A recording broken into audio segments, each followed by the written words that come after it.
डूबकर मेहनत करो अपने सपने के लिए, क्योंकि कल जब उभरोगे सबसे अलग ही निखरोगे।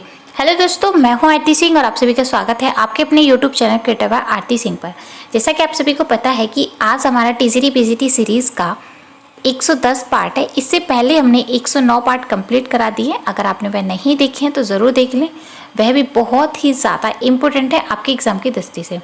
आज का जो टॉपिक है वह हमारा कलागत तत्व से संबंधित है, और कलागत तत्व से संबंधित जितने भी क्वेश्चन बनते हैं हमने उन सभी को इस वीडियो में इंक्लूड किया है। इसलिए वीडियो को लास्ट तक ज़रूर देखें, वीडियो स्किप ना करें, क्योंकि वीडियो बहुत ही ज़्यादा हेल्पफुल होने वाली है आपके एग्ज़ाम की दृष्टि से। वीडियो स्टार्ट करने से पहले बता दूं, जिन लोगों ने अभी तक चैनल को सब्सक्राइब नहीं किया है वह सब्सक्राइब कर लें, ताकि आपको नोटिफिकेशन मिलता रहे और आपसे कोई वीडियो मिस ना हो। वीडियो स्टार्ट करते हैं बिना अपना टाइम वेस्ट किए हुए। आपको एक और चीज़ बता दूं फ्रेंड्स, कि इससे पहले यानी कि कला के तत्व से पहले हमने 2 वीडियो अपलोड कर दी, जिसमें हमने कला का अर्थ और जो दूसरी जो वीडियो थी हमारी कला की परिभाषा, यानी कि अलग अलग विद्वान के द्वारा अलग अलग परिभाषाएं दी गई हैं कला की, तो उनके बारे में सभी डिटेल्स में आपको बताया। अगर आपने वह वीडियोस नहीं देखी है तो ज़रूर देख लेना, क्योंकि वह भी बहुत ही ज़्यादा इम्पोर्टेंट है और उससे संबंधित क्वेश्चन बहुत बार पूछ लिए जाते हैं। अगर आपको वो दोनों वीडियोस नहीं मिलते हैं तो आप एक बार डिस्क्रिप्शन चेक कर लें, मैंने वहाँ पर दोनों ही वीडियोस जो है उनका लिंक प्रोवाइड किया है। आप वहाँ से जाकर भी इजीली उन दोनों वीडियोस को देख सकते हो। तो वीडियो स्टार्ट करते हैं। जैसे कि मैंने आपको बताया कि आज का जो टॉपिक है हमारा किससे संबंधित है, कलागत तत्व, यानी कि कला के जो तत्व होते हैं उनसे संबंधित है।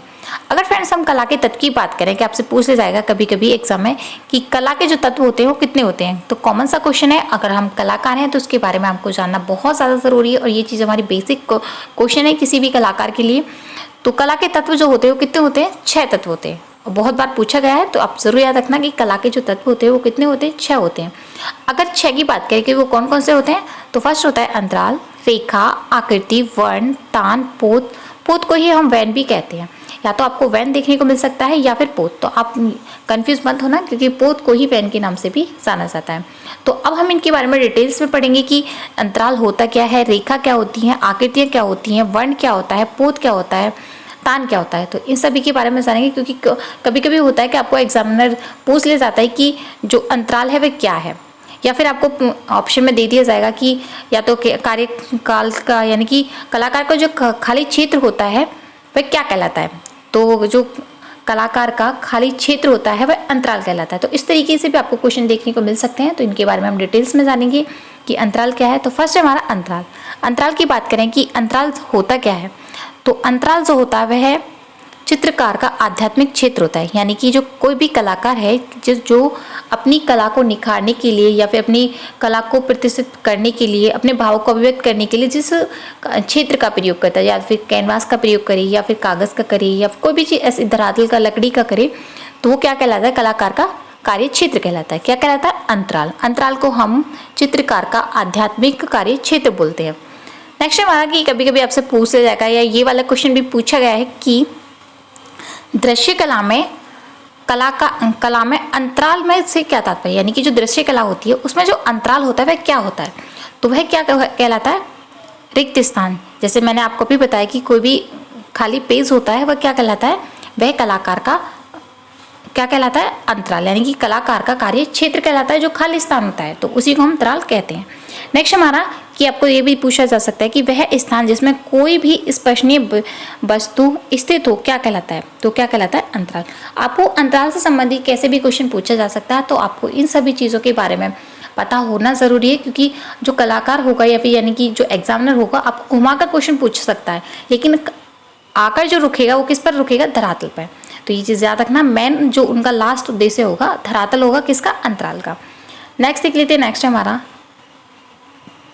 कि अगर फ्रेंड्स आपसे पूछा जाता है कि किसी शून्य अंतराल में संस्कृति या फिर उसमें भावों की व्यक्ति या सुंदरता लाने के लिए क्या उत्पन्न होता है, तो अगर हम खाली पेज है कोई भी, उसमें अगर एक बिंदु भी रख दें, केवल एक बिंदु रखने से, यानी किसी भी शून्य यानी कि खाली स्थान में जिसमें कोई भी भाव भंगिमा नहीं है, खाली कागज़ है, उसको और ज़्यादा सुंदर बनाने के लिए या उसमें कुछ इम्पैक्टिव बनाने के लिए, इम्पोर्टेंट बनाने के लिए उसमें क्या उत्पन्न करते हैं, एक खाली बिंदु से भी उसकी सुंदरता बढ़ जाती है। जैसे कि अगर कोई भी नारी है, अगर अपने माथे पे बिंदी लगा लेती है तो उससे बहुत उसकी खूबसूरती और ज़्यादा बढ़ जाती है। वैसे ही अगर हम खाली पेज है तो हमारी कहीं भी उस पर नज़र नहीं रुकेगी। अगर हमने एक बिंदु रख दिया तो उस पर जाकर हमारी जो नज़र है वो केंद्रित हो जाएगी। तो उसी प्रकार शून्य अंतराल में यहाँ खाली जो चित्र धरातल होता है उसमें अगर हम एक बिंदु रख देंगे तो उससे हमारी जो संस्कृति है वो उभर कर आ जाएगी। आपने ऐसा देखी होगी कि बहुत सारे ऐसे कलाकार हैं जिन्होंने सिर्फ बिंदु रख दिए हैं या फिर कोई चीज़ें हैं इम्पोर्टेंट जो छोटा सा ही बना दिया, उससे उनकी जो वो पेंटिंग्स हैं बहुत ही महंगी या उच्च दामों में बिकी हैं। नेक्स्ट हमारा कि किस प्रकार के क्षेत्र विभाजन से अंतराल सक्रियता आती है, यानी कि वह कौन सा विभाजन है जिससे जो कला होती है उसमें सक्रियता आ जाती है। तो असम विभाजन से जो कार्य क्षेत्र होता है, अंतराल होता है, उसमें क्या आ जाती है, सक्रियता आ जाती है। तो ये भी चीज़ याद रखना, ये भी इंपॉर्टेंट है। नेक्स्ट देख लेते हैं। नेक्स्ट हमारा, अगर फ्रेंड्स आपसे पूछा जाता है कि प्रभावशाली अंतराल का सृजन चित्रतल पर कैसे किया जाए, यानी कि प्रभावशाली उसे इफेक्टिव बनाने के लिए जो चित्रण किया जाता है वो कैसे किया जाता है, तो आकृतियों के मध्य दूरी छोड़कर, जैसे कि अगर मैं कोई भी चित्र बनाती हूँ तो उसमें मैं जो पास की चीज़ें होती हैं यानी कि आगे की जो चीज़ें होती है मैं हमेशा उस चीज़ों को क्या बनाएंगे, हम बड़ी चीज़ें बनाएंगे। क्या बनाएंगे, उन चीज़ों को हम बड़ी चीज़ें बनाएंगे। लेकिन जो पीछे की चीज़ें होती हैं उनको हम क्या बनाएंगे, छोटा बनाएंगे, जिससे हमारे दूरी का आभास हो या फिर जो चीज़ें हमारी और सुंदर लगने लगे। बिल्डिंग्स बनाते हैं तो हम कुछ इस तरीके से ही बनाते हैं, तो इससे क्या होती है, हमारी जो चीज़ें हैं वो खूबसूरत लगती हैं या फिर उसमें पर्सपेक्टिव आ जाता है। तो ये भी चीज़ याद रखना, अंतराल का जो कार्य होता है वो कुछ इस तरीके से हम विभाजित करके उसका प्रयोग करते हैं। नेक्स्ट हमारा कि इनमें से कौन कौन सी आकृतियाँ त्रियामी में अंतराल नहीं बनाती हैं, यानी कि ऑप्शन के अकॉर्डिंग उसमें वृत्ताकार जो होता है वह क्या नहीं बनाता है, वो त्रियामी अंतराल नहीं बनाता है। तो ये भी चीज़ याद रखना। नेक्स्ट देख लेते हैं। नेक्स्ट हमारा कि अंतराल को अलग अलग ग्रंथों में अलग अलग नामों से जाना जाता है। आपसे ये क्वेश्चन पूछा जा सकता है, कोई भी ग्रंथ के बारे में पूछ ले जाएगा कि उस ग्रंथ में किस नाम से जाना जाता था अंतराल को, तो आपको ये भी चीज़ें पता होना बहुत ज़्यादा ज़रूरी है। यहाँ पे मैं आपको चीज़ें बता दूँ, सभी चीज़ें मैंने डिटेल्स में यानी कि अलग अलग बुक्स के कलेक्शन के बाद ऐड की हैं, ताकि जो आपकी चीज़ें हैं आपको अलग अलग बुक्स ना लेनी पड़े। तो आप इन सभी चीज़ों को अच्छे से रट लेना, क्योंकि एग्ज़ाम के लिए बहुत ही ज़्यादा हेल्पफुल होने वाली है आपके एग्ज़ाम के लिए।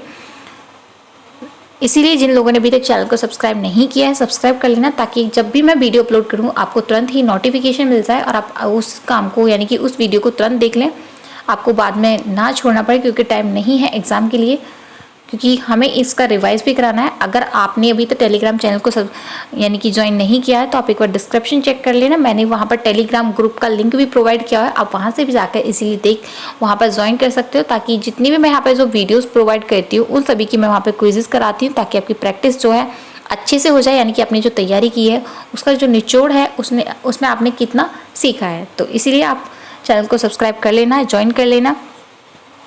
हम ग्रंथ की बात करते हैं कि जो ग्रंथ हैं, किस ग्रंथ में अंतराल को किस नाम से जाना जाता है।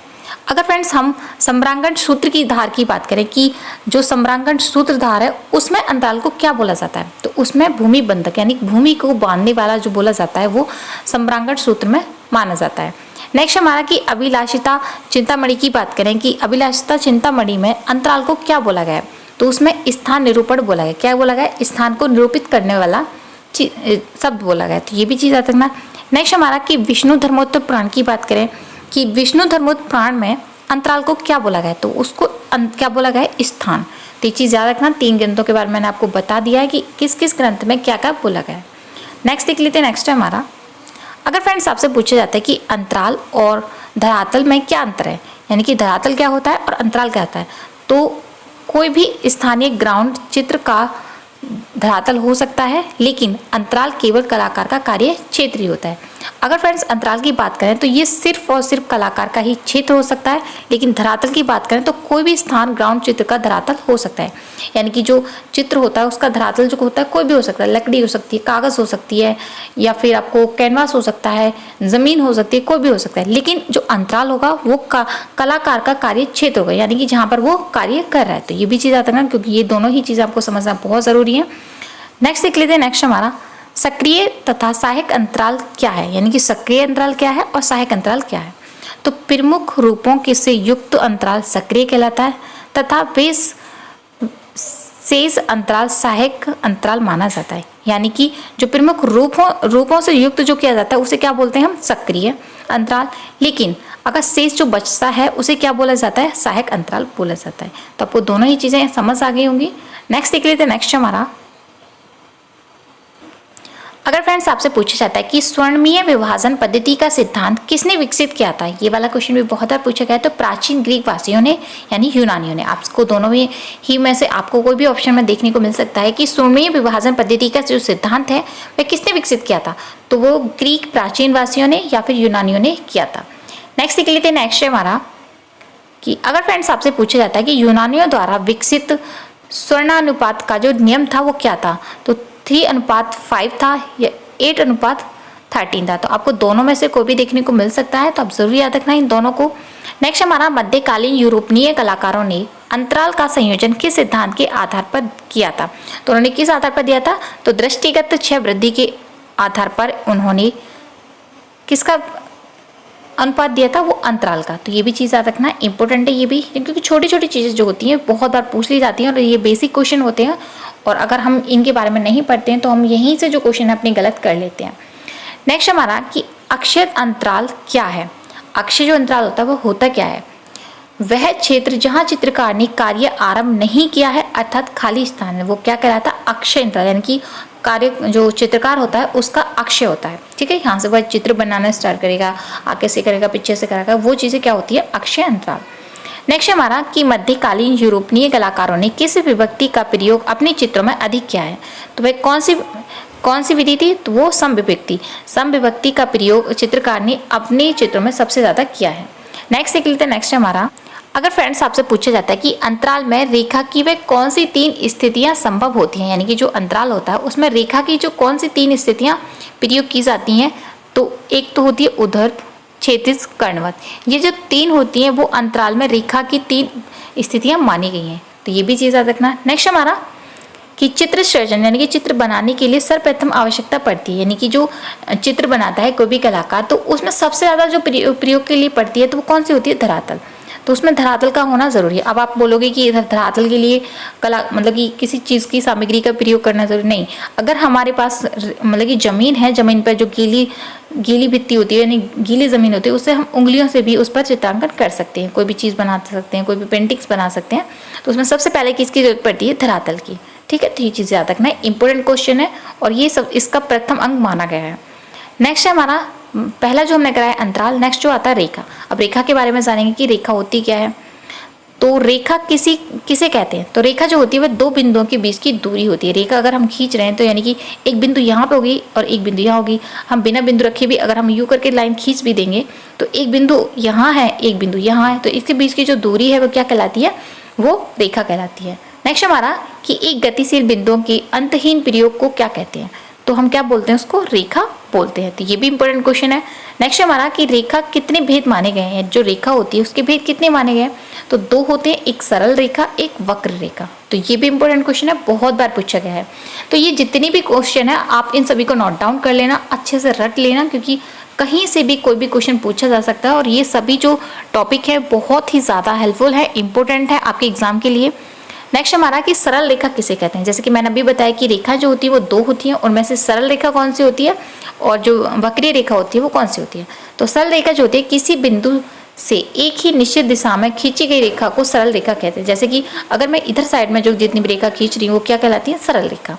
अगर वक्रीय रेखा की बात करें कि वक्रीय रेखा जो होती है वह क्या होती है, यदि रेखा खींचने की दिशा बदल जाए तो उसे वक्र रेखा कहते हैं। जैसे कि अगर मैं ऊपर की ओर जा रही हूँ उसके बाद यहाँ इधर जा रही हूँ, मतलब जो घूमती रहे वो क्या कहलाती है, वो वक्राकार रेखा कहलाती है। तो आपको इजीली समझ आ रहा होगा कि जो रेखा होती है वो कितनी होती हैं, कौन कौन सी होती हैं और वो कैसे होती हैं। ठीक है, तो मैंने 2 रेखाएं बताई हैं, सरल रेखा और वक्र रेखा। और वक्र रेखा कौन सी होती है और सरल रेखा कौन सी होती है। सरल रेखा वह होती है जो एक ही दिशा में खींची जाए रेखा होती है, और वक्र रेखा कौन सी होती है, जिसकी दिशा बदल दी जाती है। तो ये भी चीज़ याद रखना। नेक्स्ट देख लेते हैं। नेक्स्ट हमारा स्केचिंग तथा ड्राइंग में क्या अंतर है, यानी कि स्केचिंग क्या होती है और ड्राइंग क्या होती है, कि बेसिक क्वेश्चन है तो आपसे पूछा जा सकता है और ये चीज़ें पता होना बहुत ज़रूरी है। तो स्केचिंग जो होती है वो शीघ्रता से रेखा खींचकर जो चित्रांकन किया जाता है उसे क्या कहते हैं, स्केच कहते हैं। और ड्राइंग क्या होती है, स्थिर मन से सभी आवश्यकता विवरण अंकित करना ड्राइंग कहलाता है। आपको आपको समझ आ गया हो। और आपने अगर कलाकार हो तो आप ये चीज़ आपने ज़रूर देखी होंगी कि स्केचिंग जो बिना किसी यानी कि उभार के सिंपली कोई भी चित्र बना दिया जाता है तो उसको हम क्या बोलते हैं, स्केचिंग बोलते हैं। ठीक है, सिंपली अगर उसमें हम उभार देने के लिए या फिर कोई चीज़ बिल्डिंग्स बना रहे हैं या फिर कोई भी चीज़ हम बना रहे हैं उसको अच्छे तरीके से अपने मन के अकॉर्डिंग उसको प्रोस्पेक्टिव देकर वो जो चीज़ें की जाती है वो क्या कहलाती है, ड्राइंग कहलाती है। नेक्स्ट देख लेते हैं। नेक्स्ट हमारा वैर रेखा तथा सीमा रेखा में क्या अंतर है, यानी कि वैर जो रेखा होती है वो कौन सी होती है, सीमा रेखा होती है वो कौन सी होती है।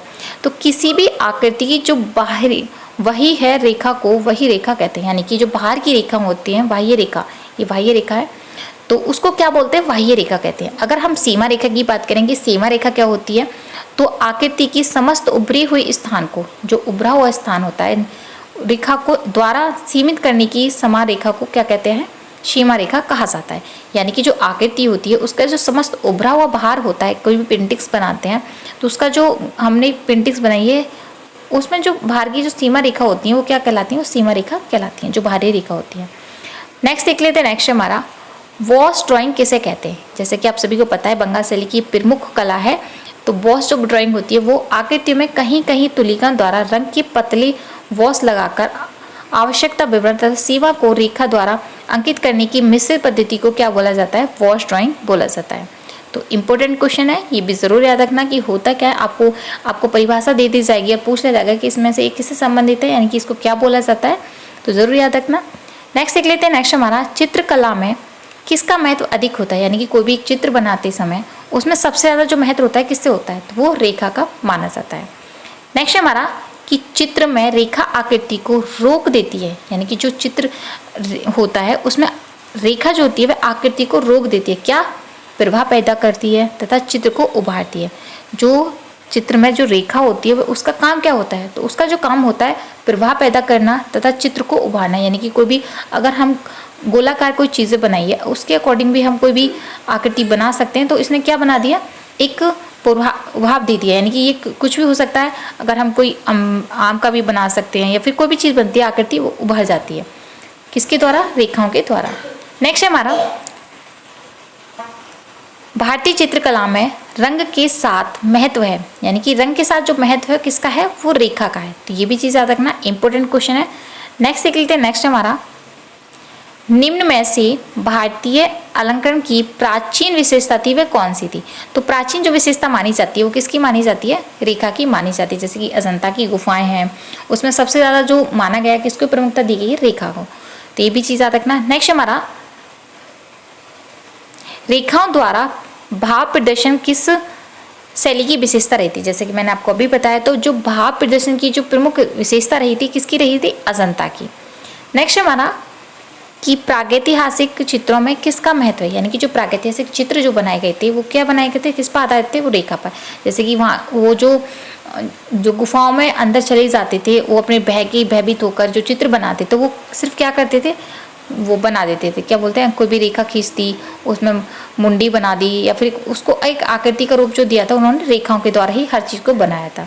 उसमें कोई ऐसा कलर्स नहीं किए थे या फिर कोई चीज़ें नहीं थी, वो सिर्फ कलर यानी कि गेरू रंग का प्रयोग करके रेखा खींच दी थी, कोयले का प्रयोग करके रेखा खींच कर अपनी जो चित्र बनाए थे वो रेखाओं के माध्यम से बनाए थे। यानी कि जो अपनी भावों की अभिव्यक्ति की थी किसके द्वारा की थी, रेखाओं के द्वारा। नेक्स्ट हमारा कि चित्र में प्राण आता है, यानी कि जो चित्र होता है उसमें जान जो आती है वो किससे आती है, लय, रंग, रेखा, इन तीन किसके द्वारा चित्र में प्रमाण आ जाता है, उसमें एक सुंदरता आ जाती है, खूबसूरती आ जाती है, किसमें, चित्र में। नेक्स्ट हमारा चित्रण के धरातल के कितने आयाम माने जाते हैं, यानी कि जो चित्रण का धरातल माना जाता है उसके जो आयाम होते हैं वो कितने होते हैं, तो 2 होते हैं। तो ये भी चीज़ याद रखना इंपॉर्टेंट है। नेक्स्ट हमारा एक पूर्ण चित्र में कितने ग्राउंड होते हैं, यानी कि एक पूरा जो चित्र बना होता है उसमें कितने ग्राउंड होते हैं। और ये वाला जो क्वेश्चन है बहुत बार पूछा गया है। तो एक चित्र में कितने ग्राउंड होते हैं, 3 ग्राउंड होते हैं। तो ये भी चीज़ याद रखना इंपॉर्टेंट है। नेक्स्ट देख लेते हैं। नेक्स्ट अगर फ्रेंड्स आपसे पूछा जाता है कि मोनालिसा की प्रसिद्ध जो चित्र है उसमें कितने आयाम माने गए, जैसे कि आप सभी को पता है कि जो चित्र होते हैं उसमें कितने ग्राउंड होते हैं, उसमें 3, यानी कि 2 आयामी चित्र बना है। जो चित्र होता है उसकी जो व्याख्या दी गई है वो 2 आयामी की दी गई है। लेकिन मोनालिसा की बात करें कि मोनालिसा जो चित्र है उसमें कितने आयाम माने गए, तो उसमें 3 आयाम माने जाते हैं। जैसे कि आप सभी को पता है कि वो किसके लिए प्रसिद्ध है। नेक्स्ट देख लेते हैं। नेक्स्ट हमारा कि अलंकारिक आलेखन किन रंगों से बनाया जाता है, यानी कि कोई भी चित्र है, चित्र बनाया जाता है वो किन रेखाओं से बनाया जाता है, तो वो लयात्मक, जैसे कि कोई भी अलंकारिक चीज बनाई जाती है ज्यादातर वो किससे बनाई जाती है, लयात्मक कोई चीजें होती हैं उनसे संबंधित बनाई जाती हैं, तो ये भी चीज याद रखना। नेक्स्ट देख लेते हैं, नेक्स्ट है हमारा कि समांतर रेखाएं किसे कहते हैं, यानी कि जो समांतर रेखाएं होती है वो किसे कहा जाता है, तो एक ही दिशा में बढ़ाई गई दो रेखाएं जो होती हैं वह क्या कहलाती हैं, किसी स्थान पर नहीं मिलती हैं, तो यानी कि जो रेखाएं एक साथ दो बढ़ाई जाती हैं और वो किसी भी स्थान पर नहीं मिलती हैं वो क्या कहलाती हैं, समांतर रेखाएं कहलाती हैं, तो ये भी चीज़ याद रखना। नेक्स्ट देख लेते हैं, नेक्स्ट हमारा अगर फ्रेंड्स आपसे पूछा जाती है कि असमांतर रेखाएं किसे कहते हैं, तो असमांतर जो रेखाएं होती है वो कौन सी होती हैं, एक ही दिशा में बढ़ाई गई जो दो रेखाएं होती हैं जो कि एक ही स्थान पर आकर मिल जाती हैं, यानी कि एक स्थान से बढ़ाई जाती हैं और वो एक ही स्थान पर आकर जो मिल जाती हैं वो क्या कहलाती हैं, वो असमांतर रेखाएं कहलाती हैं। नेक्स्ट देख लेते हैं, नेक्स्ट है हमारा कि स्वतंत्र रेखांकन पद्धति किस महान कलाकार की शैली है, यानी कि ये पूछा जा सकता है आपसे कि जो स्वतंत्र लेखांकन पद्धति है वह किस महान कलाकार की शैली का प्रतिनिधित्व करती है, तो किसका करती है, वो कैंडिस्की की करती है, ये पूछा जा सकता है, बहुत इंपॉर्टेंट है और 2 से 3 बार ये क्वेश्चन पूछा गया है तो वेरी इंपॉर्टेंट है। नेक्स्ट है हमारा कि स्मृति लेखांकन क्या है, जो स्मृति रेखांकन होता है वो क्या होता है, तो किसी भी वस्तु या फिर प्रकृति अपादान को प्रत्यक्ष देखे बिना पूर्व देखे हुए के आधार पर यथावत चित्रण करना ही स्मृति रेखांकन कहलाता है, तो ये भी इंपॉर्टेंट क्वेश्चन है, जरूर याद रखना। नेक्स्ट देख लेते हैं, नेक्स्ट हमारा अगर फ्रेंड्स आपसे पूछा जाता है कि शीघ्रता से किया गया रेखांकन क्या कहलाता है, ये बहुत बार पूछा गया है, तो जो शीघ्रता से किया जाता है उसे क्या बोला जाता है, स्केच बोलते हैं। नेक्स्ट हमारा कि हैचिंग क्या होता है, हैचिंग जो होती है वह किसे कहते हैं, तो रेखावृतन यानी कि क्रॉस जो कार्य किया जाता है उसे हम क्या बोलते हैं, हैचिंग बोलते हैं। नेक्स्ट हमारा कि ऊपर की ओर जाने वाली रेखाएं क्या प्रभाव प्रदर्शित करती हैं, जो ऊपर की ओर रेखाएं जाती हैं वो क्या प्रभाव प्रदर्शित करती हैं, तो महत्वाकांक्षी प्रदर्शित करती हैं। ये वाली जो चीज़ें बहुत पूछी जाती हैं कि कर्णवत रेखा होती हैं वो क्या प्रदर्शित करती हैं, जो लंबवत पड़ी होती हैं वो क्या प्रदर्शित करती हैं, और ये वाले जो क्वेश्चन है वो एग्जाम में पूछे भी गए हैं, तो इन सभी चीज़ों के बारे में आप जरूर नोट डाउन कर लेना, अच्छे से रट लेना। नेक्स्ट हमारा कि कुंडलीय रेखा क्या अभिव्यक्त करती है, जो कुंडलीय अनुसार जो रेखाएं होती है वो क्या अभिव्यक्त करती हैं, तो लयात्मकता वो अभिव्यक्त करती हैं, तो ये भी इंपॉर्टेंट क्वेश्चन है। नेक्स्ट देख लेते हैं, नेक्स्ट हमारा अगर फ्रेंड्स आपसे पूछा जाता है कि चित्र में कर्णावत रेखाएं किस भाव को व्यक्त करती हैं, जो चित्र में कर्णात्मक जो रेखाएं होती हैं वो क्या करती हैं, व्याकुलता को अभिव्यक्त करती हैं, कोई भी रेखा है जो कोण की रेखा में जा रही है तो क्या करती है, वो व्याकुलता को, बेचैनी को। नेक्स्ट हमारा कि अंगों की शीतलता प्रदर्शित करने के लिए गोलाई में रेखा छाया को क्या कहा जाता है, यानी कि अंगों की शीतलता प्रदर्शित करने के लिए जो गोलाई में रेखा बनाई जाती है उसको क्या बोलते हैं, तो एक्सियल शेडिंग बोला जाता है। ये इंपॉर्टेंट क्वेश्चन है, 2 से 3 बार ये आपको पूछा गया है, तो आप जितने भी कुल मिलाकर इससे संबंधित जितने भी क्वेश्चन है आप इन सभी को रट लेना, एक तरीके से हो सकता है आपको आगे को देखने को मिल जाए, कोई भी आपको जरूरी नहीं है कि जो आपसे पूछा गया है वही पूछा जाए, दोबारा न्यू भी पूछे जा सकते हैं, क्योंकि आपसे आगे जितने भी टीजीटी पीजीटी के एग्जाम्स होंगे वो टफ लेवल के होते जाएंगे। नेक्स्ट है हमारा कि अगर फ्रेंड्स आपसे पूछा जाता है कि अनुभूत रेखाएं किसे कहा जाता है, यानी कि जो अनुभूत रेखाएं होती है वो क्या होती हैं, तो कुछ बिंदुओं के मध्य से दृश्य प्रभाव को अनुभूत रेखाएं क्या कहलाती हैं, वो क्या कहलाती हैं, अनुभूत रेखाएं, जैसे कि कोई डॉट डॉट करके कोई जो रेखा का अभाव दिखाती हैं या प्रभाव दिखाती हैं वो क्या कहलाती हैं, अनुभूति रेखा होती है। नेक्स्ट हमारा कि चित्र में वक्र रेखाएं प्रदर्शित करती हैं, जो वक्र रेखाएं होती हैं वो क्या प्रदर्शित करती हैं, तो वो लय और गति प्रदर्शित करती हैं, जैसे कि मैंने आपको वक्र रेखाएं वो जैसे कि मोड़ ले लेती हैं तो वो लय भी दिखा रही है और की भी गति भी दिखा रही है। नेक्स्ट देख लेते हैं, नेक्स्ट हमारा कि 36 रेखाएं हैं, जो 36 रेखाएं होती हैं वो क्या होती हैं, तो विश्राम की प्रतीक होती हैं, किसकी होती हैं, विश्राम की प्रतीक, जैसे ऐसे कोई भी रेखा पड़ी हुई होती है तो वो क्या कहलाती है, विश्राम का प्रतीक होती है। नेक्स्ट जो हमारा आता है, मैंने आपको 2 बता दिए, एक तो अंतराल बता दिया, रेखा बता दी है। नेक्स्ट हमारा आकृति। अब आकृति क्या होती है इसके बारे में जानते हैं, आकृति से संबंधित बहुत सारे ऐसे क्वेश्चन पूछे जाते हैं और पूछे भी गए हैं और पूछे भी जा सकते हैं, तो आप इन सभी को अच्छे से रट लेना कि आकृति होती क्या है। अगर फ्रेंड्स आपसे पूछा जाता है कि कला की समस्याओं के आधार पर रूपीय आकृतियों को कितने भेद रखे गए हैं, यानी कि जो कलाकृतियों की समस्याओं के आधार पर जो आकृति को भेद जो रखे गए कितने रखे गए, तो 2 रखे गए, वो कौन कौन से हैं, सक्रिय और निष्क्रिय। ये जो 2 हैं वो क्या है, आकृति के भेद हैं। ये इंपॉर्टेंट क्वेश्चन है, बहुत बार पूछा गया है। नेक्स्ट हमारा, वर्गाकार आकृति किस भाव की प्रतीक होती है? जो वर्गाकार आकृति होती है वो किस भाव की प्रतीक होती है? तो वो कठोरता की प्रतीक होती है। ये भी इंपॉर्टेंट है। नेक्स्ट देख लेते हैं। नेक्स्ट हमारा, निरंतर गतिशील युक्त सौंदर्य किस प्रकार की आकृतियों में व्यक्त होता है? यानी कि निरंतर जो गतिशील सौंदर्य होता है वो किस में होता है? तो वो व्रत में। जैसे कि आप सभी को पता है कि वो निरंतरता को दिखाता है, गोलाई जो होती है। आपको एक और चीज़ बता दूं, ये जो सभी चीज़ें हैं मैंने अलग अलग बुक्स के कलेक्शन के बाद यहाँ पे ऐड की हैं। आपको ये जो बुक्स एक चीज़ जगह नहीं मिलेंगी देखने के लिए, यानी कि कोई कलाकार है उनकी बुक्स अलग मिलेगी, इंडियन की अलग मिलेगी, वेस्टर्न की अलग मिलेगी, जो फंडामेंटल से संबंधित जितनी भी चीज़ें वो अलग मिलेंगी, आर्किटेक्ट्स के संबंधित जितनी भी चीज़ें हैं वो अलग मिलेंगी। तो इन सभी चीज़ों के लिए आपको अलग अलग बुक्स का कलेक्शन करना पड़ेगा, और जिससे आपके करीब 2 से 3 हज़ार रुपये खर्च हो सकते हैं। लेकिन यहाँ पर आपको सिर्फ ये सभी जो चीज़ें मिली है मुफ्त में मिल रही है, बिल्कुल फ्री मिल रही हैं। फिर भी अगर आप पढ़ाई नहीं करते हो तो ये तो आपके अंदर लेजीनेस है। तो ये जो सभी चीज़ें मैं करा रही हूँ आप इन सभी को नोट डाउन कर लेना, क्योंकि ये बहुत ही ज़्यादा इम्पोर्टेंट है और शायद आपको कहीं और ना कराई जाए। तो मैं जितना भी बता रही हूँ कि ये चीज़ें जो इम्पोर्टेंट है आप इन सभी को प्लीज़ नोट डाउन कर लेना, ताकि आपके लिए इम्पोर्टेंट हो सके। नेक्स्ट देख लेते हैं। नेक्स्ट हमारा कि उधरमुखी त्रिभुज किसका प्रतीक है? जो उधरमुखी जो त्रिभुज है वह किसका प्रतीक है? ऊपर को, गति या लिंग का। तो याद रखना इंपॉर्टेंट है, ये वाला 2 से 3 बार क्वेश्चन पूछा गया है। नेक्स्ट हमारा, केस पर्वत संकुलीय हाथी रूप में किस प्रकार की रेखाएं बनाई गई हैं? तो लहरदार रेखाएं बनाई गई हैं किसमें? केश पर्वतीय संकुल हाथी में। ये भी चीज़ याद रखना। नेक्स्ट देख लेते हैं। नेक्स्ट हमारा कि आकृति की रचना किस तत्व में नहीं होती है? जो आकृति है उसकी जो रचना होती है वह किस तत्व में नहीं होती है? तो वो अंतराल में नहीं होती है। जैसे आप सभी को पता है कि अंतराल होता क्या है। नेक्स्ट देख लेते हैं। नेक्स्ट हमारा कि किस प्रकार की आकृति सादृश्य मूलक नहीं है? यानी कि वह कौन सी आकृति है जो सादृश्य मूलक नहीं है? तो जो अमूर्त आकृति है वो सादृश्य नहीं है। नेक्स्ट हमारा कि इनमें से कौन सा तत्व आकृति से संबंधित नहीं है? तो वह कौन सा होता है? काल जो समय होता है वह आकृति से संबंधित नहीं होता है। नेक्स्ट हमारा, अवयवी बाह्य संतुलन की दृष्टि के रूप में कितने भेद होते हैं? तो वो 2 होते हैं, एक होता है सम्मात्रिक और एक होता है असम्मात्रिक। तो ये भी चीज़ याद रखना, ज़्यादातर चीज़ें जो होती हैं वो 2 से संबंधित होती हैं।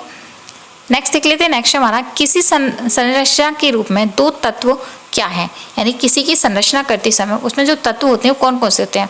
रूप और स्थान। यानी कि किसी स्थान पर रूप निरूपित करना क्या कहलाता है? वो तत्व कहलाते हैं किसके? संरचना के। तो याद रखना, धरातल जरूरी है और किसी चीज़ को बनाने जो रूप होना जरूरी है। नेक्स्ट हमारा कि निम्न में से कौन रूपप्रद कला का तत्व नहीं है? यानी कि ये वाले जो ऑप्शन में आपको पूछे जाते हैं, आपको ये चीज़ें अलग दी जाती हैं। तो मैंने यहाँ पे जो कुछ चीज़ें मैंने और प्रीवियस पेपर जो होते हैं वहाँ से ऐड की हैं। तो आप ये चीज़ याद रखना कि रूपप्रद जो कला का तत्व कौन सा नहीं है? कॉलस जो होता है वो रूपप्रद कला का तत्व नहीं है। नेक्स्ट देख लेते हैं। नेक्स्ट हमारा, स्थिर मुख आकृति होती है। जो स्थिर मुख आकृति कौन सी होती है? वो अंडाकार होती है। ये भी चीज़ याद रखना। नेक्स्ट हमारा कि चंचल मुखाकृति कौन सी होती है? ये बहुत बार पूछी गई है। तो चंचल मुखाकृति होती है वो पान की आकृति जैसी होती है। प्रसन्न नेत्र किसके समान होते हैं? तो वो खंजन पक्षी के समान होते हैं। नेक्स्ट हमारा, योगी का काम किसके साथ दृश्य है? तो वो ओम की आकृति के जैसा होता है। क्या? योगी के काम। तो ये भी इंपॉर्टेंट है। नेक्स्ट हमारा, आइडेंटिकेट ड्राइंग जो होती है वह क्या होती है? तो आइडेंटिटी जो ड्राइंग होती है वह जब कोई व्यक्ति बोलकर किसी दूसरे व्यक्ति के व्यक्तित्व का वर्णन करता है और जो अंकन करता है वो क्या कहलाता है? आइडेंटिक ड्राइंग कहलाता है। जैसे कि आपने ये वाली जो चीज़ें देखी होंगी, कहाँ पर देखी होंगी? पुलिस स्टेशन में देखी होगी। कोई भी चोर का अगर निरूपण करना होता है तो किस रूप से बोलते हैं? उसकी एक व्यक्ति जो होता है जिसने देखा है वो अपना बताता है कि उसकी इस तरीके की नाक थी, इस तरीके के बाल थे, इस तरीके की आँखें थी या नोज थी। जो ये चीज़ें बताकर जो दूसरा कलाकार जो चित्रण करता है वो क्या कहलाता है? आइडेंटिटी। यानी कि इस चीज़ की आइडेंटिटी करना, उसे अपनी ड्राइंग में निखारना। तो नेक्स्ट हमारा कि अंकन किसे कहते हैं? जो अंकन होता है उसे वह क्या होता है? तो अंकन जो होता है वह पेंसिल, पेन या किसी अन्य माध्यम की सहायता से पट पर चित्र बनाना जो होता है वो क्या कहलाता है? अंकन करना। यानी कि किसी भी कागज़ पर, पेन या फिर कैनवास पर या दीवार पर, किसी भी चीज़ पर जो वो पेंसिल के द्वारा या फिर कोयला के द्वारा किसी भी चीज़ के द्वारा जो चीज़ें बनाई जाती हैं वो क्या कहलाती हैं? वो अंकन करना कहलाता है। नेक्स्ट हमारा, यांत्रिक अंकन क्या है? तो वो यंत्रों के द्वारा निश्चित माप तोल के आधार पर किया गया जो अंकन होता है वो क्या कहलाता है, यांत्रिक अंकन कहलाता है। यानी कि जैसे कि आपने देखा होगा जो ड्राम बॉक्स होता है या फिर जिसे हम ज्योमेट्री बॉक्स भी बोलते हैं, उसमें जितने भी यंत्र आते हैं वो उसके द्वारा, यानी कि प्रकाल होता है, यानी कि कंपास होता है, उन चीज़ों से जो रेखा बनाकर जो चित्र बनाई जाती है वो यांत्रिक अंकन करना कहलाता है। नेक्स्ट हमारा कि यंत्रों से खींची गई रेखा कैसी होती हैं। तो जो यंत्रों से खींची हुई रेखा होती है कठोर होती है, यानी कि उनमें दृढ़ता होती है कि हाँ ये चीज़ यहाँ तक जाएगी, तो उसे बहुत कठोरता के साथ खींचा जाता है। लेकिन जो हम फ्री हैंड खींच लेते हैं इससे वह यांत्रिक रेखाएं नहीं कहलाती हैं। नेक्स्ट देख लेते हैं। नेक्स्ट हमारा, अगर फ्रेंड्स आपसे पूछा जाता है कि प्रमाण की दृष्टि से भारतीय चित्रकारों ने कितने प्रकार के रूपों का वर्णन किया है, तो भारतीय चित्रकारों की बात करें तो उसमें 5 प्रकार की मानवीय रेखाओं का निरूपण किया गया, जैसे मानवीय, भय, राक्षस, कुमार और बालक। इन पांच का प्रयोग माना, यानी कि रूप माने गए। तो ये भी चीज़ याद रखना इंपॉर्टेंट है। आपको पूछा, नाम भी पूछा जा सकता है कौन कौन से हैं, या फिर आपको ऑप्शन में दे दिया जाएगा तो ये पूछ लिया जाएगा निम्न में से कौन सा है या नहीं है। तो आपको ये 5 पता हो जरूरी है, मानव, भयानक, राक्षस, कुमार और बालक। नेक्स्ट देख लेते हैं। नेक्स्ट हमारा कि माइकल एंजेलो ने मानव देह आकृति को कितने भागों में बांटा है। तो माइकल एंजेलो, अगर पूछा जाता है कि माइकल एंजेलो के अनुसार तो मानवीय जो शरीर है उसकी आकृति को कितने भागों में बांटा है, तो वो 8 आकृतियों में बांटा है। तो ये भी इंपॉर्टेंट है। नेक्स्ट हमारा प्रमाण निर्धारण में तालियां इकाई क्या है। जो तालियां इकाई होती है वो क्या कहलाता है, ताल एक सिर होता है, और सिर जो होता है वो कितने का होता है, 12 का, 12। नेक्स्ट देख लेते हैं। नेक्स्ट, सिर को कितने भागों में बांटा गया। जो सिर होता है उसे कितने भागों में बांटा जाता है, तो वो 4 भागों में बांटा जाता है। नेक्स्ट हमारा लॉ ऑफ द रिलेशनशिप किसे कहते हैं। तो प्रमाण को क्या बोला जाता है, लॉ ऑफ द रिलेशनशिप बोला जाता है, और ये बहुत बार क्वेश्चन पूछा है। नेक्स्ट हमारा शरीर को कितने भागों में बांटा है। तो जो शरीर होता है उसको 4 भागों में बांटा गया है। जैसे कि मैंने आपको बताया सिर को यानी कि माइकल एंजेलो के अनुसार उसमें कितने में बांटा गया है, तो वो 8 में बांटे गए हैं। नेक्स्ट आता है हमारा वर्ण, यानी कि मैंने आकृति करा दी है, अंतराल करा दिया, रूप करा दिया, तो अब आता है वर्ण। वर्ण मतलब रंग। अब रंग के बारे में जानेंगे, इससे संबंधित बहुत सारे क्वेश्चन पूछे गए हैं, तो मैंने यहाँ पे उन सभी क्वेश्चन को भी ऐड किया है। तो फर्स्ट है हमारा कि वर्ण शब्द का उल्लेख सर्वप्रथम किस ग्रंथ में मिलता है। यानी कि जो वर्ण होता है, रंग होता है, उसका जो सबसे पहले जो उल्लेख मिलता है किसमें मिलता है, तो वो ऋग्वेद में देखने को मिलता है, जिसमें कला का जो कला शब्द का भी जो कला शब्द जो था उसका भी प्रयोग कहाँ पर मिलता है, वो ऋग्वेद में मिलता है, जो संस्कृत का एक श्लोक है रूपभेद वाला। नेक्स्ट हमारा कि चित्रकला में रंगों को प्राप्त करने का साधन क्या है। तो चित्रकला में रंगों को प्राप्त करने का जो साधन है वह क्या है, रंग द्रव्य। क्या है, रंग द्रव्य। नेक्स्ट देख लेते हैं। नेक्स्ट हमारा रंग क्या है। रंग जो होता है वह क्या होता है, रंग जो होता है वह प्रकाश का गुण होता है, प्रकाश की संपत्ति हो, यानी कि कोई भी जो कलर दिखाई देता है वो प्रकाश पड़ने पर दिखाई देता है। नेक्स्ट हमारा रंग को तकनीकी भाषा में क्या कहते हैं। तो तकनीकी भाषा की बात करें, ये वाला क्वेश्चन भी बहुत बार पूछा गया है। तो रंग को तकनीकी भाषा में ह्यू बोला जाता है। हु, ये देखो आपने देखा होगा, बहुत बार पूछा गया है, कॉमन क्वेश्चन है। नेक्स्ट हमारा सबसे अधिक तरंग लंबाई तथा सबसे कम कंपन युक्त वर्ण जो होता है वो कौन सा होता है। यानी कि जिसकी तरंग होती है, लंबाई तरंग जो होती है वो लंबी होती है, लेकिन सबसे कम कंपन गति जो होती है वो बहुत ही गति बहुत ही कम होती है, वो कौन सा कलर होता है, वो रेड में। लेकिन इसके अपोजिट की बात करें कि जिसमें सबसे कम तरंग गति हो और सबसे ज़्यादा कंपन गति हो, वो कौन सी होती है, तो वो बैंगनी रंग होता है। जैसे कि सबसे कम तरंग लंबाई हो और सबसे अधिक कंपन गति हो, तो वो कौन सा कलर होता है, बैंगनी। आपको ये वाले क्वेश्चन बहुत बार देखने को मिले होंगे, या तो रेड का या फिर बैंगनी का। नेक्स्ट देख लेते हैं। नेक्स्ट हमारा कि अगर फ्रेंड्स आपसे पूछा जाता है कि अमेरिकी चित्रकार मिशेल अल्फ्रेड हेनरी के अनुसार प्राथमिक रंगों की जो संख्या दी गई है वो कितनी बताई गई है। तो अमेरिकन ये चित्रकार हैं जिनका नाम था मिशेल अल्फ्रेड हेनरी, और उनके अनुसार प्राथमिक जो रंग माने गए हैं वो 5 माने गए हैं। तो ये भी चीज़ याद रखना। नेक्स्ट हमारा कि तटस्थ रंग कौन से होते हैं। तो तटस्थ वर्ण जो होते हैं वो ग्रे होता है, जिसमें काले सफ़ेद को मिलाकर बनाया जाता है। तो आपको इन तीनों में से कोई भी देखने को मिलता है तो ये क्या होते हैं, ये तटस्थ रंग कहलाते हैं, जिसे हम स्लेटी कलर भी बोलते हैं। नेक्स्ट देख लेते हैं। नेक्स्ट है हमारा प्रकाश में उपस्थित रंगों को हम किसके द्वारा देख सकते हैं। तो प्रकाश में जो रंग होते हैं, हम इंद्रधनुष के रंग भी बोलते हैं, तो वो किसके द्वारा देखते हैं, हम प्रिज्म के द्वारा हम प्रकाश में उपस्थित रंगों को देख सकते हैं। नेक्स्ट हमारा इंद्रधनुष के रंगों का क्रम बताइए। यानी कि ये वाला क्वेश्चन बहुत बार देखने को मिला होगा, तो इसको क्रम वाइज आपसे पूछ लिया जाता है, तो ये भी चीज़ आप क्रम वाइज जरूर याद रखना। तो बैंगनी, नीला, आसमानी, हरा, पीला, नारंगी, लाल, यानी कि ये जो सभी हैं वो क्या है, ये इंद्रधनुष के रंग माने जाते हैं। तो ये भी चीज़ याद। अगर फ्रेंड्स हम इसको यानी कि इस सूत्र को याद करने की वो बात करें तो इससे हम इस सूत्र के अनुसार भी कर सकते हैं, बैनी आहा पीना वाला। तो इस सूत्र से आपको ये सभी जो चीज़ें हैं सीरीज वाइज मिल जाएंगी, जैसे कि बैनी मतलब बैंगनी, नी मतलब नीला, आ मतलब आसमानी, है मतलब हरा, पी मतलब पीला, ना मतलब नारंगी, ला मतलब लाल। तो इससे आप सभी जो जितने भी इंद्रधनुष के कलर हैं इनको आप याद कर सकते हैं। नेक्स्ट देख लेते हैं, नेक्स्ट हमारा कौन सा रंग इंद्रधनुष का हिस्सा नहीं है, यानी कि वह कौन सा कलर है जो इंद्रधनुष का हिस्सा नहीं है। तो जो भूरा रंग होता है वो किसका हिस्सा नहीं है, वो इंद्रधनुष का हिस्सा नहीं है। आपको उसके अकॉर्डिंग यानी कि जो एग्जाम में पूछे जाते हैं जितने हैं उनको आप याद रखना, अदर कोई भी ऐड करता है तो वो इंद्रधनुष का हिस्सा नहीं होगा। नेक्स्ट हमारा प्राथमिक रंग कौन कौन से होते हैं। तो प्राथमिक रंग है ऐसे रंग जो अन्य रंगों के मिश्रण से नहीं बने हों। जो प्राथमिक रंग होते हैं वो किसी भी मिश्रण यानी किसी अदर से मिश्रण से नहीं बनते, वो क्या कहलाते हैं, प्राथमिक रंग कहलाते हैं। प्रकाश के प्राथमिक रंग कौन कौन से होते हैं। तो प्राथमिक जो रंग होते हैं प्रकाश के, तो वो लाल, नीला, हरा। अब ये चीज याद रखना कि हरा जो है वो प्राथमिक, तो वो प्रकाश का माना गया है। नेक्स्ट देख लेते हैं, नेक्स्ट हमारा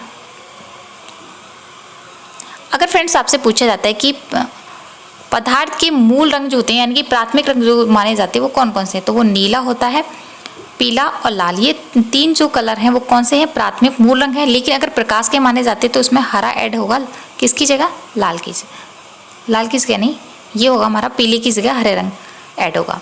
नेक्स्ट हमारा द्वितीय श्रेणी के जो रंग होते हैं वो कौन कौन से होते हैं। तो द्वितीय रंग जो होते हैं श्रेणी के, वो जो यानी कि दो कलर्स के बाद जो तीसरा कलर प्राप्त होता है वो द्वितीय श्रेणी का होता है। जैसे कि हरा जो कि किससे प्राप्त होता है, हरा रंग जो पीले और नीले से मिलाकर होता है हरा रंग।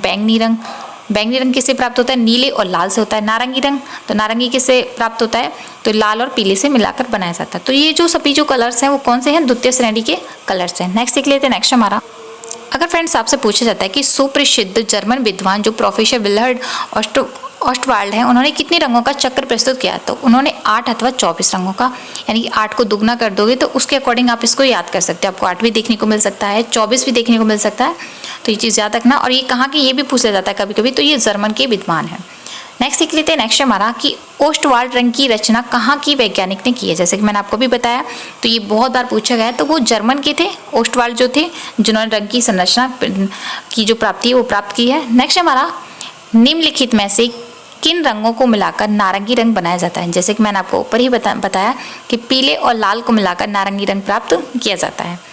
नेक्स्ट देख लेते हैं, नेक्स्ट हमारा कि सर्वाधिक समय से उत्पन्न करने वाले रंग जो होते हैं वो कौन से, यानी कि सर्वाधिक उष्ण रंग प्राप्त करते हैं वो कौन कौन से होते हैं, हरा और लाल। नेक्स्ट देख लेते हैं, नेक्स्ट हमारा कि प्रजनन एवं विकास का जो प्रतीकात्मक रंग होता है वो कौन सा होता है। तो जो हरा रंग होता है वह किसका प्रतीक माना गया है, प्रजनन और विकास का प्रतीक माना जाता है, जो कि हमारे तिरंगे झंडे में भी होता है और बहुत बार वो वाला क्वेश्चन पूछा गया है। नेक्स्ट हमारा लाल रंग किसका प्रतीक है, तो लाल रंग जो है प्रेम का है। और उसके बाद की बात करें तो पराक्रम का। सबसे पहले जो माना जाता है, अगर आपको प्रेम देखने को मिलता है तो आपको प्रेम को ही टिक करना है। अगर आपको ऑप्शन में पराक्रम भी दिया है और प्रेम नहीं दिया तो पराक्रम को भी हम टिक कर सकते हैं। नेक्स्ट हमारा कि कौन सा रंग ठंडा होता है, यानी कि वो ठंडे रंग जो होते हैं कौन कौन से होते हैं, तो नीला जो हरा है वो दोनों क्या है, ठंडे रंग कहलाते हैं। नेक्स्ट देख लेते हैं, नेक्स्ट हमारा उस रंग का चयन करें जो कि तेज रंगों का हिस्सा नहीं है, यानी कि जो तेज रंग होते हैं वो उसका हिस्सा नहीं है। जैसे कि मैंने आपको बताया ठंडे रंग की श्रेणी में आता है नीला और हरा, तो ये तेज रंग नहीं है, यानी कि उष्ण रंग नहीं है, गर्म रंग नहीं है। तो आपसे कैसे भी क्वेश्चन घुमाकर पूछा जा सकता है। नेक्स्ट हमारा कि कौन से रंग में अधिक भार होता है, यानी कि जो भारापन होता है सबसे ज़्यादा किन में होता है, तो गर्म रंग जो होते हैं उनमें भार होता है। लेकिन अगर हम कम भार की बात करें तो वो जो ठंडे रंग होते हैं उनमें होता है। नेक्स्ट है शीतल प्रभाव उत्पन्न करने वाले रंग कौन से होते हैं। जैसे कि मैंने आपको अभी बताया कि नीला और जो हरा है वो कैसे रंग है, वो ठंडे रंग है, तो ये ठंडे रंग की श्रेणी में रखे जाते हैं। नेक्स्ट हमारा आप किन दो रंगों के मिलाकर लगभग काला रंग बना सकते हो। तो हम अगर आप काले रंग की बात करें तो भूरा और नीले को मिलाकर हम कैसे रंग बना सकते हैं, ब्लैक, हम काला रंग बना सकते हैं। नेक्स्ट है हमारा कि आप किन दो रंगों को मिलाकर काला रंग बनाएंगे, तो हम कत्थई और नीले को भी। यहाँ पे मैंने जितनी चीज़ें ऐड करी हैं जो सिर्फ क्वेश्चन पूछे जाते हैं, मैंने यानी एक्स्ट्रा चीज़ें नहीं ऐड की हैं जो कि आपको कंफ्यूज करें, क्योंकि जिस तरीके के क्वेश्चन पूछे जाते हैं सिर्फ मैंने उन्हीं चीज़ों को ऐड किया है। तो आप इन सभी को अच्छे से रट लेना। नेक्स्ट देख लेते हैं, नेक्स्ट है हम कि किस किस रंग के मिलने से ग्रे रंग बनता है, यानी कि ग्रे रंग जो बनता है किससे मिलता है, तो काला और सफ़ेद रंग को मिलाकर तटस्थ रंग बनता है, जिससे हम ग्रे कलर बोलते हैं, तटस्थ रंग बोलते हैं, स्लेटी कलर बोलते हैं। नेक्स्ट देख लेते हैं, नेक्स्ट हमारा ऑफ सेट कलर प्रिंट के 4 कलर कौन कौन से होते हैं? ये बहुत बार पूछा गया है। तो ऑफ सेट के जो कलर प्रिंट के होते हैं वो कौन कौन से होते हैं? तो श्याम, मैजेंटा, येलो और ब्लैक। और ये सीरीज वाइज भी बहुत बार पूछे गए और ये सबसे ज़्यादा जो क्वेश्चन पूछा गया है वो यूजीसी नेट में बहुत बार पूछा गया, रिपीटेड क्वेश्चन है, तो याद रखना। नेक्स्ट हमारा, अगर फ्रेंड्स आपसे पूछा जाता है कि भारतीय झंडे में प्रयुक्त चक्र का रंग जो होता है कैसा होता है? जो चक्र बनाया जाता है वो नीले रंग का बना हुआ था, जो कि व्हाइट पट्टी पर होता है और उसमें 24 तिल्लियाँ होती हैं। ये बहुत बार पूछा गया है। नेक्स्ट हमारा, भारतीय तिरंगे झंडे में चक्र किसका प्रतीक है? तो चक्र जो है निरंतरता यानी कि गति का प्रतीक है। ये भी बहुत बार पूछा गया है। नेक्स्ट हमारा कि भारतीय चित्रकला में रंग विधान किसका भाग है? तो जो रंग है वो वर्ण वाणिका भंग का, जैसे कि रूप भेद प्रमाण भाव लावण्य योजना वाणिका भंग जो होता है इति रंग, तो उसमें जो वाणिका है रंग जो है वाणिका भंग का प्रतीक है, बहुत बार पूछ लिया जाता है। नेक्स्ट हमारा कि मोनोक्रोम क्या है? मोनोक्रोम जो होता है वो क्या होता है? तो एक ही रंग की विभिन्न जो ताने होती हैं वो क्या कहलाती है? वो मोनोक्रोम कहलाती है। नेक्स्ट हमारा कि लाल रंग के प्रकाश में कौन से रंग की वस्तु जो होती है वो काली प्रतीत होती है यानी काली दिखाई देती है?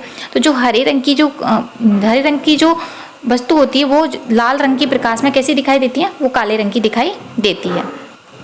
नेक्स्ट हमारा कि बॉडी कलर क्या होता है? तो बॉडी कलर जो बनाते हैं श्वेत मिश्रित रंग होता है, जो सफ़ेद से मिश्रित जो रंग बनाया जाता है वो बॉडी कलर कहलाता है।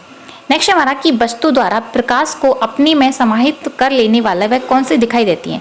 तो वो रंगहीन अथवा काली जो रे होती है वो वस्तु द्वारा प्रकाश को अपने में समाहित कर लेती हैं। नेक्स्ट हमारा कि विष्णु धर्मोत्तर पुराण के आधार पर मुख्य वर्ण जो होते हैं वे कितने होते हैं तथा कौन कौन से होते हैं?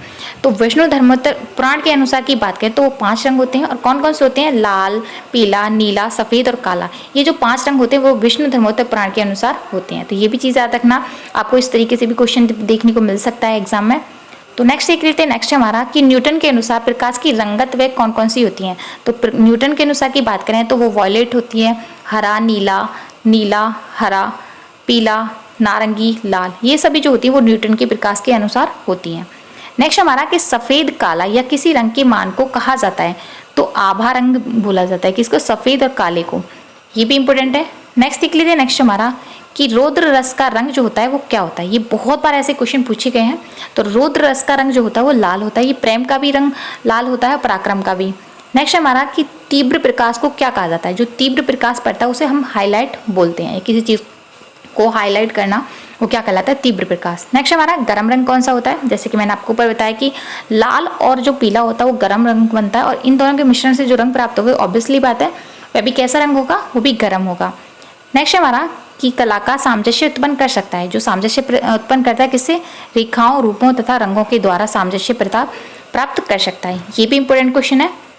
नेक्स्ट देख लेते हैं। नेक्स्ट हमारा किसी वैज्ञानिक ने बताया है कि एक की उत्पत्ति प्रकाश से होती है। तो यानी कि वर्ण की जो उत्पत्ति होती है, वर्ण की यानी कि कलर्स की जो उत्पत्ति होती है कब हुई थी? तो 1670 यानी कि 1670 ईस्वी में किसके द्वारा की गई थी? आइजन न्यूटन के द्वारा की गई थी। याद रखना कब की गई थी और किसके द्वारा की गई थी। नेक्स्ट हमारा प्रिज्म के आविष्कारक कौन है? तो प्रिज्म के जो आविष्कारक हैं वो न्यूटन है, जो कि ब्रिटिश वैज्ञानिक हैं। नेक्स्ट हमारा हम किसी वस्तु को किस प्रकार देखते हैं? तो किसी वस्तु से विकिरण होकर जब प्रकाश रेटिना पर केंद्रित होता है तो रोडस और कॉन्स नामक सेल्स चेतन हो जाते हैं और वस्तु की छवि रेटिना पर उतर जाती है। इससे कोई भी वस्तु दिखाई देती है। याद रखना, आपको ऐसे घुमाकर क्वेश्चन पूछा जा सकता है। नेक्स्ट सीख लेते हैं। नेक्स्ट हमारा कि मनोवैज्ञानिक आधार पर मुख्य रंगतें जो होती हैं वो कौन सी होती हैं? तो हरी, पीली, लाल और नीली, ये जो 4 होती हैं वो मुख्य रंगतें मानी गई हैं किसके अनुसार? मनोविज्ञान के आधार पर। नेक्स्ट हमारा कि द्वितीय रंग किसे कहते हैं? तो द्वितीय रंग जो होते हैं मुख्य तरंगों को मिलाने से जो रंग प्राप्त होता है उन्हें द्वितीय रंग कहा जाता है। ये भी इंपॉर्टेंट क्वेश्चन है। यहाँ पे मैं जितनी चीज़ें बता रही हूँ इंपॉर्टेंट है, इन सभी को आप अच्छे से रट लेना क्योंकि इससे ऐसे बहुत सारे क्वेश्चन पूछे जाते हैं। आपको ऐसे भी देखने को मिल जाएगा कि लाल और पीले को रंग को मिलाकर कौन सा रंग बनता है? तो लाल पीले को मिलाकर नारंगी बनता है, पीले नीले को मिलाकर कौन सा रंग बनता है? हरा रंग बनता है। तो ये वाले क्वेश्चन भी बहुत बार पूछे जाते हैं कभी कभी। तो और लाल और नीले की बात करें तो बैंगनी रंग बनता है। ये चीज़ आपको पता होंगी, बेसिक क्वेश्चन है और ये चीज़ें जो मिल जाती हैं हमको 10th और 12th में ही मिल जाती हैं देखने को। नेक्स्ट हमारा तृतीय रंगों की संख्या क्या है? जो तृतीय रंग होते हैं वो कितने होते हैं? तो तृतीय रंग जो होते हैं वो 6 रंग होते हैं। प्राथमिक रंग कितने होते हैं? 3 होते हैं, लेकिन अलग अलग यानी कि विष्णु धर्मोत्तर अनुसार कितने माने जाते हैं? 5 माने जाते हैं। किसी विद्वान के जो जर्मन के अनुसार जो माने जाते हैं वो कितने माने जाते हैं? वो 3 माने जाते हैं। उस तरीके से अलग अलग के अनुसार अलग अलग माने गए हैं। नेक्स्ट हमारा एकांकी वर्ण, यानी कि एकांकी वर्ण योजना है वो किसे कहते हैं? तो एक ही रंगत के विद्यमान मान के संयोग को क्या बोला जाता है? एकांकी वर्ण कहा जाता है। नेक्स्ट हमारा रंगों को अधिक मिलाने से क्या खत्म हो जाता है? तो उसका मान जो होता है वो खत्म हो जाता है रंगों के, यानी कि रंग जो है ज़्यादा मिलाने से उनका जो मान है वो खत्म हो जाता है। नेक्स्ट हमारा कि ब्रोधी वर्ण योजना किसे कहते हैं? जो ब्रोधी वर्ण योजना होती है उसे क्या बोलते हैं? वर्ण चक्र में स्थित आमने सामने के रंग ब्रोधी रंग कहे जाते हैं, जैसे कि हरा रंग, हरा एक आवृत्ति, लाल नारंगी का वृद्धि रंग है, और नीला और बैंगनी का विरोधी जो है वो पीला है। तो ये चीज़ याद रखना, ये विरोधी रंग से संबंधित बहुत सारे ऐसे क्वेश्चन है पूछे जाते हैं। नेक्स्ट हमारा प्रकाश की मात्रा सबसे जो अधिक होती है वो किस रंग में होती है? तो प्रकाश जो होता है सबसे ज़्यादा वो पीले रंग में पाया जाता है। नेक्स्ट देख लेते हैं। नेक्स्ट हमारा कि प्रांग के अनुसार तृतीय रंग कौन सा होता है? तो वो कौन कौन से होते हैं? सेरेटन, रिसेट, ऑलिव, ये जो 3 रंग माने गए जाते हैं किसके अनुसार माना जाता है? तो प्रांगण के अनुसार माने गए हैं। नारंगी प्लस हरे से मिलाकर बनाता है सेरेटन, नारंगी और बैंगनी से मिलाकर बनता है रिसेंट, और हरे और बैंगनी से बनाकर मिलता है ऑलिव। तो ये चीज़ याद रखना, आपको कुछ इस तरीके से पूछा जा सकता है कि ऑलिव रंग कैसे बनता है, रिशेल्ड रंग कौन सा बनता है, किस तरीके से बनता है, सेरेटन रंग होता है वो कैसे बनता है। नेक्स्ट हमारा कि रंगत किसे कहते हैं? रंगत जो होती है किसे कहते हैं? रंग की प्रकृति को, जैसे कि पीलापन, हरापन, ये सब जो होती है रंगतें होती हैं। और रंगत की कितनी मानते हो? 3 होती हैं। नेक्स्ट हमारा अक्षपटल के पश्चात में कौन सी 2 सूक्ष्म तंतु ग्रंथि होती हैं? तो एक रोडस होती है और एक कॉन्स होती है, ये भी याद रखना, ये पूछा गया है। नेक्स्ट हमारा काली और सफ़ेद की दृश्य अनुभूति कौन सी तंतु ग्रंथि से होती है? तो रोडस के अनुसार इसकी अनुभूति होती है। नेक्स्ट देख लेते हैं। नेक्स्ट हमारा सिल्क रतन तथा विष्णु धर्म उत्तर पुराण में प्राथमिक रंगतों को क्या कहा जाता है? तो क्रमशः सुधावर्ण और मूलवर्ण, ये चीज़ बोला जाता है। आज का जो वीडियो हम यहीं समाप्त करते हैं, क्योंकि वीडियो बहुत ज़्यादा लॉन्ग हो जाएगा। इसका सेकंड पार्ट हम करा देंगे, तो उसमें आपको जितनी बची हुई चीज़ें उन सभी को करा देंगे। आज का वीडियो यहीं समाप्त करते हैं। उम्मीद है कि आज का जो वीडियो आपको पसंद आया होगा। अगर वीडियो पसंद आया तो अपने उन सभी फ्रेंडों को भी शेयर करना जो TGT, PGT, DSSB यानी कि ड्राइंग से रिलेटिव किसी भी एग्जाम की तैयारी कर रहे हैं। तो thank you for watching this video. मिलते हैं नेक्स्ट वीडियो में, तब तक के लिए bye bye and thank you so much.